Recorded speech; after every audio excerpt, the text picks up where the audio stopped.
welcome to the Oh So Spurs podcast. Spurs fans have highlighted a declining atmosphere in recent seasons, and initiatives like Return of the Shelf and Tottenham flags have tried to breathe some fire back into the South Stand. But people are saying all these initiatives, for all the will in the world, the atmosphere is still not improving. So why is it? Is it ticket prices being too high? Well, there's loads of things that could be contributing to this. And we've done the research to try figure out why. Oh, and train prices and cost of living and all those topics too. Yes, we have dived into that. So two, most importantly, Spurs fans, but also professionals in finance. So we can combine the two factors together in Nick. How are you, Nick? I'm doing wonderful, Jim. It's Friday night. I'm sitting here and looking through Tottenham accounts. Couldn't be more punk rock than that, could it? It couldn't. And we've also got Ben. How are you, Ben? Yeah, very good. I've just got a cup of tea and a Spurs mug, but it'll do for now. Very good. Very good. Well, guys, shall we start with the attendance figures? I think that's some good baseline to start this pod with. Have they changed over recent seasons? It feels like, and we should caveat this with guys, attendance and how many tickets Tottenham sell are two very different topics here. Because Spurs will always say they're selling out games because most tickets are sold out in advance because season tickets are bought in advance for the season. But you'll still see a lot of empty seats, and that is where attendance come in because people don't go. They try to resell their ticket on and they can't, but it's already sold, but they can't resell it to another fan. So it just goes there wasted, but it's technically sold. But anyway, who's got the figures on attendance then, dating back? Let's do it. Let's dive into it. I mean, I think there is so interesting one. This has come up a lot, I think, in the last couple of weeks, particularly because if you think about our attendance against Copenhagen last week, there was a few empty seats, particularly in the upper tiers. And when you saw the total attendance, I mean, I think it dipped just below 50,000, which for our stadium is low. And that's kind of prompted a lot of people to ask questions around, is our ticketing pricing right? I do think there is a general consensus out there that a lot of people feel that it's quite expensive. I do think, though, as well, just in fairness, there's a lot of other factors to bring into that. And look, I'll just do a personal one here. I went to the Copenhagen game. I really enjoyed myself. We scored 4 goals. It's fantastic. Saw a red card as well for something that I didn't think was a red card, but that's another conversation. But my daughter sits next to me, and obviously it's a school night, so she can't come along. And so I offered the ticket and said, anyone want to buy it? Nobody was interested. Then the closer it got, I said, look, if anyone wants it for 30 quid, I'll take 30 quid. It's an £81 ticket, so I'm taking a hit. And in the end, I couldn't even give it away for free. And I don't think that's to all of my Spurs supporting mates. And I don't think that's because, if you're offering something £81, for example, which is what the ticket was, people might say, yeah, that's a little bit dear, Nick. I don't fancy that. But then if you then say, well, actually, do you want this ticket for free? And nobody said that they could take it, and I think it's just because there's just a lot of family and work commitments that get in the way of that. It's an evening kickoff. Trains are sort of not that reliable. People have got a long way to travel. They have to be up at maybe 6 a.m. the next day to be back at work. So there's and not only that, but you've got family life. One of my friends, he had to take his son's football training. Another one had to get back because his wife was under the weather and they had to look after the kids. So, and not only that, but I think people that would have ordinarily brought a family, maybe a bit like me, it's a school night, so you can't bring your kids along. So I think there are those other factors as well that we need to consider. Agreed. Did we had some numbers, didn't we, on how train prices have changed and those things as well, which will obviously be factors here. And I can say, as a season ticket holder as well, when I started even 5 or 6 years ago, I think a return ticket to London for me was about £30. Now it's 50. And it's almost doubled for my specific line that I have to take, and there's a lot of Spurs fans who take that. Then the tube is also inflated that I get on when I get there, and then the food and drink is inflated as well when I get there, and the season ticket's gone up. So I do notice my whole day out is probably somewhere between £50 and £100 more every weekend. Doing that twice a month, it's more than your season ticket in additional expenses. But didn't we have some numbers on that? Did anyone have a chance to look into some of the changing fare prices? I had a quick look. Yeah, as you say, I mean, it's in the backdrop of figures everywhere up. Unfortunately, life is more expensive. The last two budgets. Train fares have gone up, so you get a big portion of train fares regulated. They went up 5% last year. They're going up another 4.6% in March. So year on year, you're having a rise of up to 5% in train fares alone. You've also, as you say, you've got all your stuff around it, your food, everything else. Inflation has gone up as well year on year. It was as high as 11% back in 2022. Fell a bit since then. It's now around 4%. But life every year gets more expensive. And I don't know about you guys, but my wages haven't been going up by 5% a year. So No. everyone's getting squeezed. So as the prices go up, people have to consider it more. Unfortunately, it is something that is quite a big commitment. And when you've got games every 3 to 4 days through a large chunk of the season, it is something. Especially if you've got a season ticket holder, you pay for some of that up front. Great, but if you're not, it does become something where you're like, can I afford the £100, particularly in the backdrop of some other things that maybe aren't particularly in the spot we want them to be in right now. And Ben, you also did some research on, because we looked at all these things, because it feels like attendances are dropping because of these costs. It feels like, it's harder to get resale and get rid of your tickets and all those kind of things. But actually the data showed that attendances were quite steady and that Spurs were, 93.9%, I think you had here as terms of an average capacity, right? Yeah, so I think Nick's got some longer term ones. I was looking at some ones for this season specifically, and up to game week 11, so get the game week just gone. We're up in the 97%. There's a lot of clubs are up there. Actually, we're higher than clubs like Man City, higher than clubs like Sunderland, surprisingly. But there's a lot of teams hovering around that sort of 96 to 100%. The attendances generally have been pretty strong. And this was in an article from the Premier League that was talking about attendances in general being pretty good year on year and sort of pretty strong, despite maybe some of those cost factors and some of the other factors. So attendances aren't looking like they're markedly down, but as Nick said, there's also the question of, are these tickets sold? Are these people in the actual stadium? And also, I don't know how that looks compared to, say, 2 years ago and 3 years ago. So Nick may have some of that data. Yeah, I mean, thanks, Ben. I mean, can I just say as well, I love the fact that you've gone to 2 decimal places as well with that, and I've got a lot of time and respect for that. Look, if we look at Europa League, I mean, I was looking back last season, and I went to all of these games, and it didn't feel like that light in terms of the attendance. But if we go through the group stages, so Karabag 52,000, AZ 53,000, Roma 53,000, which I'm a little bit annoyed at the ticketing price for Roma, but I'll come back to that. But 53,000. Elfsborg, interestingly, in January, 57,000. And then when we get to the sort of knockout stages, we had AZ at 58,000, Frankfurt at 58, and then Bodo, obviously, semi-finals, 61,000. The interesting one is that Frankfurt and Bodo were priced as a Cat C game, as was Roma. So weirdly, I mean, I know Roma's a bigger club with better history, better players.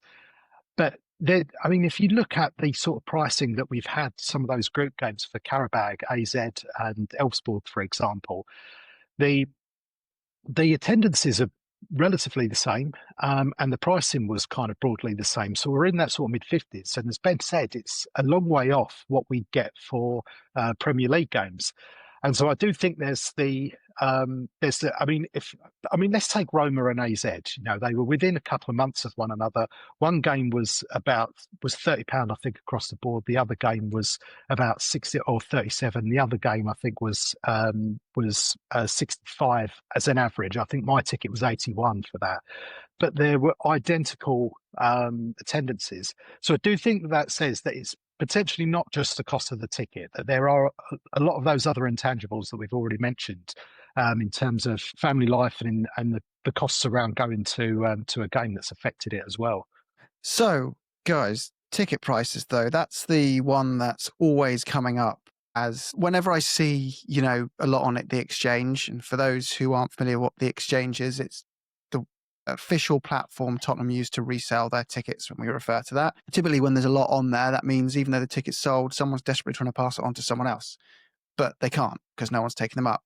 And it's been quite a few times this season where the first rebuttal to why that is, well, these prices are ridiculous. So, season ticket prices, did we have some data around how maybe the categories and tiers, the more expensive games might be impacting attendances versus the cheaper ones?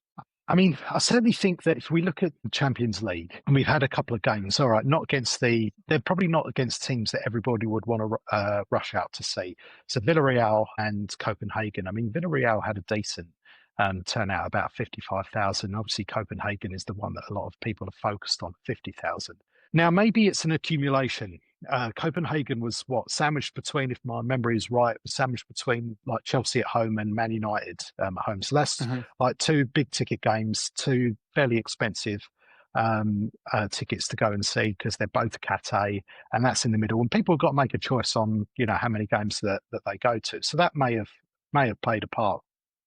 Yeah. And I think, look, as we were saying from the off, I mean, I do sense that, and there's a lot of my friends and regular people that go to football will often say, you know what, I think that the ticket price is too much. We should price it differently. And look, I do think there's a couple of ways of looking at this. And Ben has already mentioned like the fact that there's lots of things around the football that go up, like your train fares, for example. And, we've looked at this and we don't want to tell people that, actually ticket prices haven't gone up because it's undeniable. Like a ticket to the football has gone up quite a lot.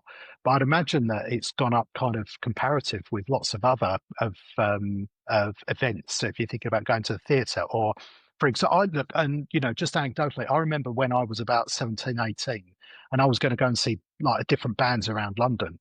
And you know what? It would cost me £5 to get for a travel card to get up there. The ticket into, if it was the O2 at Brixton or wherever, was like maybe £15, £20.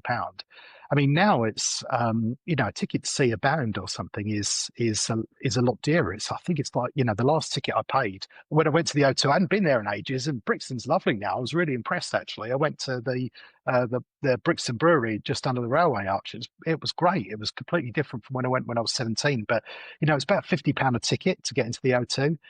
I mean, the reason for that is that there's a lot of costs that have increased. So the energy costs, you've got to pay these people a reasonable wage. So we've got the London wage, which is a lot higher. All of those things are consistent with Tottenham as well. So we have to kind of think about a ticket of going to the football that has to cover a lot of those costs on top of everything else that Spurs pay, and on top of making sure that it's like a reasonable pricing structure. It's interesting. I was just doing some little background research there that demand in terms of attendance for live entertainment in the UK has fallen 14.9%, but over the last year. But profits and revenue from those has actually gone up because what they've realised, and I think we'll touch on this, guys, is that a lot of entertainment venues are going, well, I'd rather get 30% more and have 10% empty seats, but get 30% more for those who show up, because, or even 20% or 10% more from 90% of the stadium and have 10% of the seats empty. You actually take in more revenue that way. So the priority in a lot of these things, it's not, wow, what would make the fans happier? What would make the, those coming to games or concerts, feel happier and more related about being there? It's, I'm going to sell to what gets me the biggest return because I've got my own costs to cover and I'm targeted on generating revenue. Now, I don't want to go too far down the rabbit hole because this is going out of football and all those things. And there is a reality here that being a London club, you are in the London price market. And that is just the case of Spurs. Fulham have more expensive seats than us, being in a very premium part of London. Chelsea's will continue to go up over time as well as they fall in line with other clubs. So yeah, it is just a big part of this this reality that we're in. Ben, as well, I want to ask you a bit about how do you feel about the football itself? Because we can blame money on this. A lot are skeptical that is actually a main driver. A lot would say, it's not that. It's you've had the backdrop of a massive trophy win, and that's a hard act to follow. And you've come off the back of, was it 18 defeats at home? Well, not that many. It wasn't 18. It was a lot of defeats at home. Yeah. And that fatigue falls into this season. I think so. I think we like a silver bullet as a race. We like to find an answer to things, but and often cost comes up. But I asked around about it. I asked a few Spurs mates, some go to games every week, some don't go at all, about what they think it is, and cost came up, but there are quite a few other things that came up as well. It wasn't all related to cost. So I think it's more a case of the costs will be borne by a lot of people if the other factors are to their liking, if you like. So I think people are willing to pay, or a lot of people are willing to pay it, if some of the other factors are better. And the stuff that was coming up was, as you say, the home form is not very good, to put it mildly, at the moment. So you're paying a lot of money, you're turning up, and then you're not getting all that much enjoyment every week. You're turning up sort of almost expecting a loss at the moment, which isn't a great motivator. The football at the moment we know is a bit stodgier than a lot of us would like, again, being kindly. I actually did a bit of digging into the goals. Goals wise, we're actually not too bad. We're scoring at a rate that's comparable to the last 5 seasons. It's more than we scored last season per game, but it's maybe the type of goals, the type of approach we're taking to the football at the moment. And again, that gets you into a deeper debate around, is it players missing, is it system, that sort of thing. But whatever it is, the output at the moment maybe isn't as exciting or as motivating to get down to the games every week and spend, £100 twice a week. And there are a few other bits as well. Just as you say, the atmosphere in general, people maybe aren't enjoying it. Generally at the moment, it's a bit more of I don't use the word toxic, but there is a bit of booing. There's a bit of aggro between the fans at the moment. I had a few people come back to me and say it's just at the moment they're not enjoying the experience as much, on the concourse and before the game and after the game. They say it's just not as nice an atmosphere as it was before. So quite a few factors came up, and only one of those was costs. And that got me thinking about. I hate to admit to knowing too many Arsenal fans, but I know a few Arsenal season ticket holders, and if you look back a few years, back to when Arteta first took over and they struggled for a couple of years, their attendances, it was sort of a running joke. Their attendances were not great. They're reporting 60,000, and you could see a quarter of the stadium was empty every week. It was known as the library. I had a couple of season ticket holders who said that they stopped going every week as well. They had a very similar arc in terms of getting through a period where it was quite stodgy, and it was quite, they're quite stodgy now, but it was quite, results weren't there to back it up, and they just weren't turning up every week. And there were people booing, and it was very, very similar things that they fed back. And only really recently, in the last year or two, has that started to recover. And that's become not because of the good football, because they're not particularly playing good football.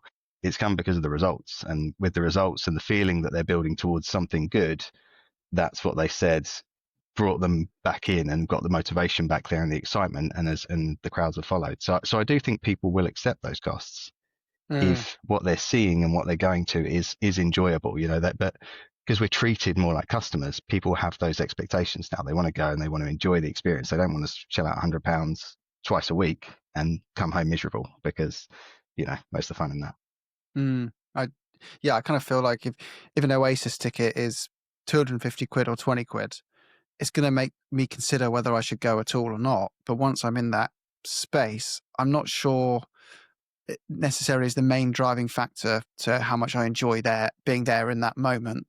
I kind of feel that's maybe the bigger thing is how good is the performance. And it's the same thing in football in that moment. If the attacking football's good, and if it's attacking football and it's good, and then you have to be attacking, sorry. But if the whole vibe is we're chasing down, a trophy in that tournament, like the Europa League atmosphere, I think we can all remember Bodder Clint last year was rocking. It was like better than a North London derby.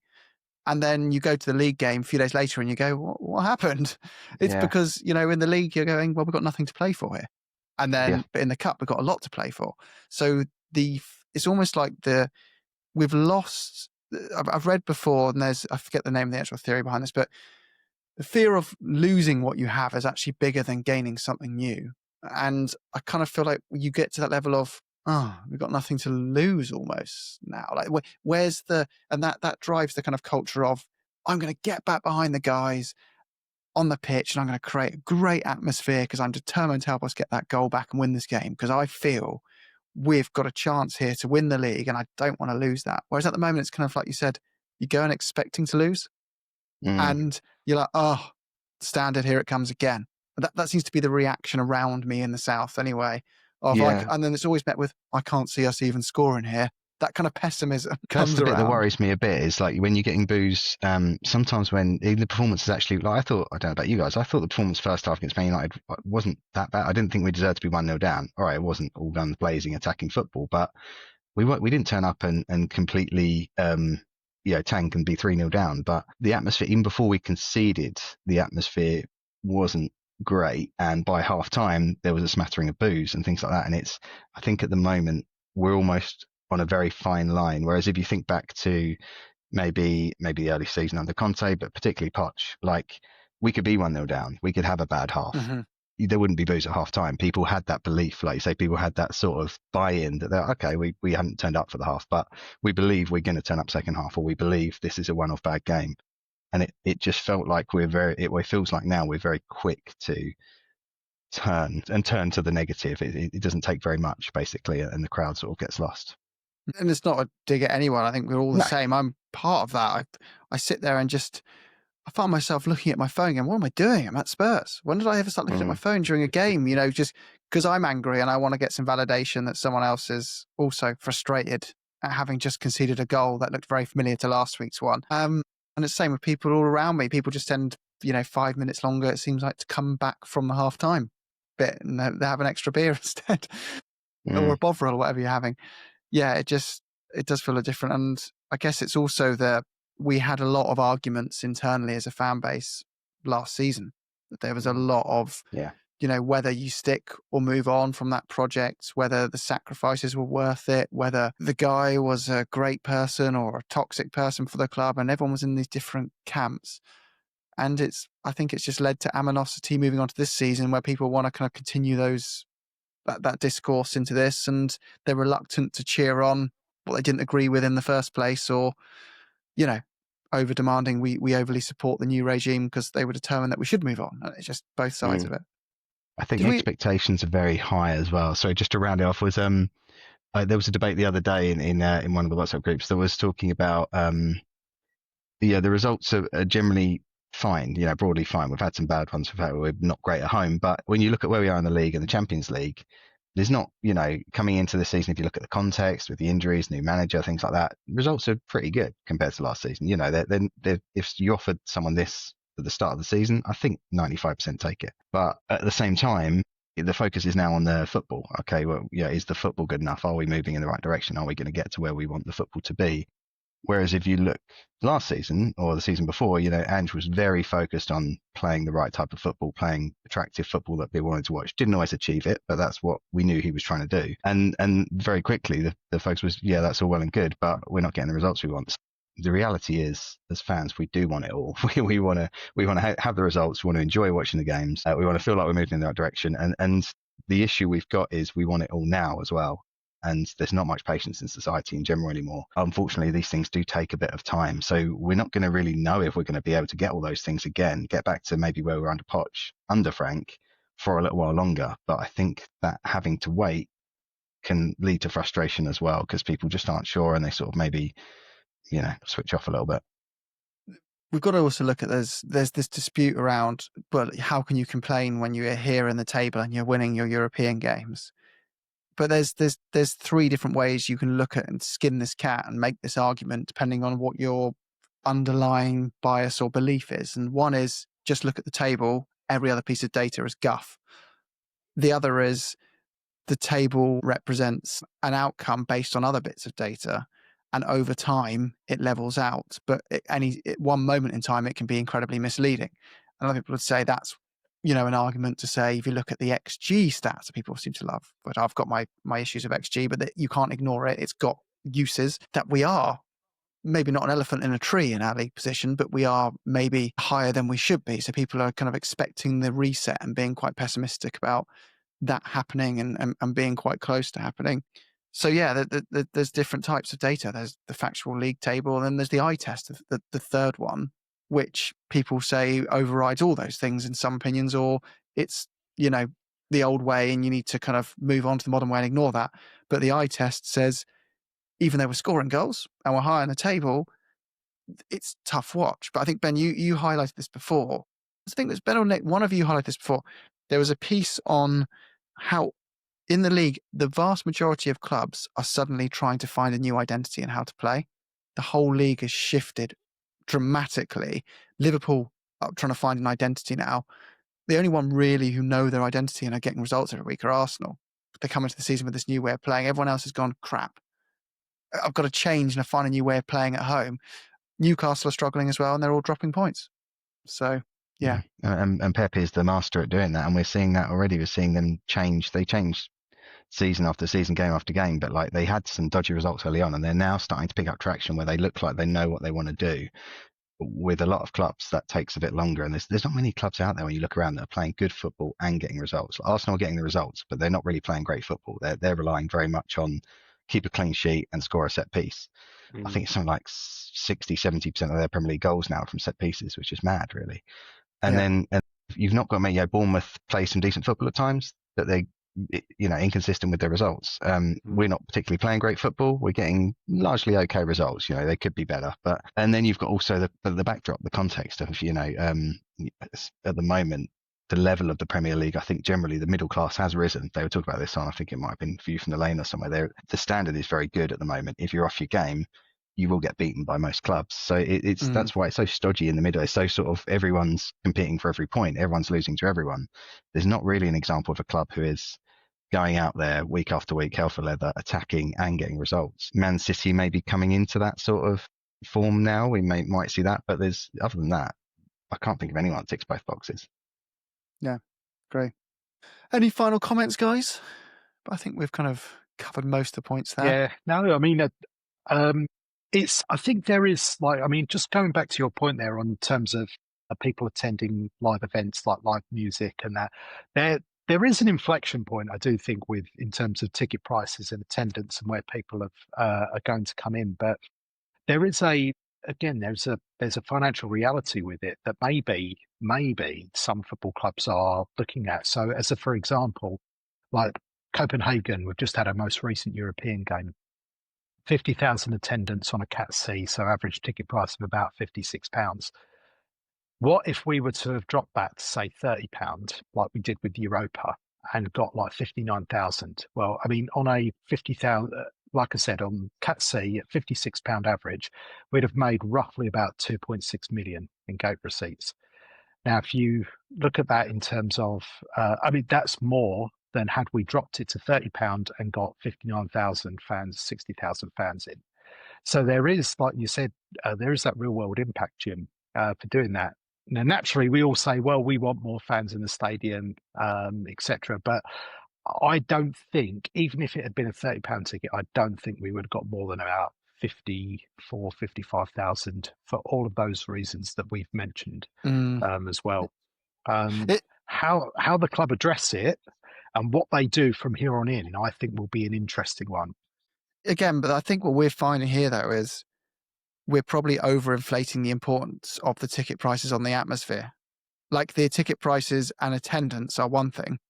Atmosphere is something else. And it looks like ticket prices are impacting attendance by single-digit percentages.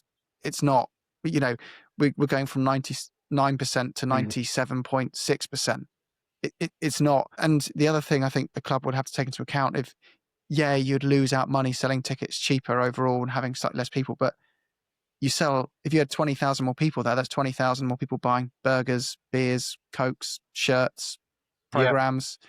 So there is that too, I guess. But it does sound like the kind of more summary is it's a combination of all those things. It's the change in football, the animosity between each other as fans, the rising cost of living and the frustration around that, the higher expectations that come with higher ticket prices, the way we're, feel so drained from last season's number of defeats at home, and the come down after a trophy wins like a giant hangover that might just take a little bit of time until we're kind of, used to.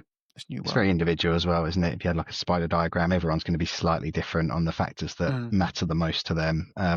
For some people it might be cost, others it's going to be, the enjoyment and things like that. So for me personally, if they brought the cost down, that wouldn't mean I could suddenly go to a load more, just because it would help. It would give me a slightly more motivation, but you're still at the time away from the kids and the busy life thing and the not being able to get to as many games purely time wise. So especially twice a week. So it's different for everybody. But as you say, I think as things hopefully develop through the season and we start to string together better performances and things like that, maybe the pricing starts to get tweaked as well. I do think we'll start to see some of these things hopefully naturally improve. Without sounding like a cheesy Christmas movie, as well, it's the spirit and belief that drives the atmosphere. Go on, sorry, Nick. It is, but no, I was going to say the proof point of that as well. I think is the fact that we've got Newcastle away in the first week of December, and I mean I've got a ticket for that, and you needed 165-ish loyalty points. That's the lowest I've seen for an away game in I don't know how long, but I'm pretty sure that that's a consequence of the fact that most people have got a huge journey up to the northeast of England. There isn't a train back before the end of the game, so you're going to have to drive. For me, that'd be like 5.5, 6 hours drive. Those are the things I think that are weighing on people. I mean, if I go to quite a few away games, it's still very difficult to get an away ticket. It's very competitive. Really, only the top sort of 3,000, 4,000 fans on a loyalty points basis get one. And actually, the atmosphere for away fans, I think, and the approach is really good. I mean, people are excited. The club is really well supported. And it is, there's the normal kind of like, oh, come on, can we not do that a bit better? And moaning about, certain players and situations. But overall, I think it's a lot, people are a bit more excited than what they are at home. And now maybe that's because last season we went away a lot and we had to suffer some really difficult results, Europe aside. Bilbao, going away, Bilbao was obviously one of the greatest ones. So that's improved. But Ben made the point that if you're not winning at home, it's going to be a lot more difficult to get people motivated to come and watch the game. Yeah. I'm just looking here now, actually, just finish off this. The Premier League deserved table. I don't know how they calculate this. It just seems like someone who supports a certain team is probably trying to gas their own team up through. But they had, and I think it's Aguna who's written it, because they got Arsenal first and very much deservedly to be even higher in first, apparently. Whereas Villa are actually the biggest swing team that deserve, based on the stats, to be 19th. Can you believe? But they are sick. I do believe that. I mean, after what they served up at our stadium, they scored two outstanding goals. Yeah. But yeah, you're right. That's one of those. We all do it as fans. We all look back on what point shouldn't we have dropped? That's one of them. They scored two absolutely outstanding goals, and we should have put it to bed in the first half. But that's football. I mean, we could go way into the data here, but they should. I know that people have a little bit of a skepticism around data, but for me, it's not just about XG; it's about all of the other components and data points that you put with it that give you a really good indication of how you're performing and what you should expect. And in defense of data, because I'm a little bit of an acolyte of it. If you take, roughly speaking, there's 7 or 8 different KPIs you could take for performances, and if you look at the clubs each season that are right at the top of all of those, so it's not just XG, it's like how many goals don't you concede, how many penalty box entries do you have, what's your field tilt in terms of possession in and around the box, your goal scoring and shot creating actions. The teams that top those every single season are the teams that win the league. So there is some logic in it. Yeah, I agree. On that Villa game as well, those XG figures were, I know people, XG has its flaws, but did you see the one where it was, I think both their shots were 0.04, which were both their goals, which is 4 out of every 100 on average will go in. And then when you times both together from a probability perspective, someone worked out it's something like 1 in, I can't remember what it was now, 8,000 or something chance of both of those going in the same game. It's like, of course it's Spurs that happens against, and they were woeful in the next game. But then Mickey van der Ven comes up and scores a goal that Opta then say is a 1 in 8,000 for us to score. It's football, it's the brilliance of it. It's the randomness and that's why we love the it. jeopardy. Right, I need to wrap up there, guys, because it's late. I'm solo dad duty, so I haven't had a chance to cook my supper, and it's 8:30 at night, and I've got a lovely lamb curry to cook. But up the Spurs, guys, and thank you very much. Yeah, thanks, gents. Up the Spurs.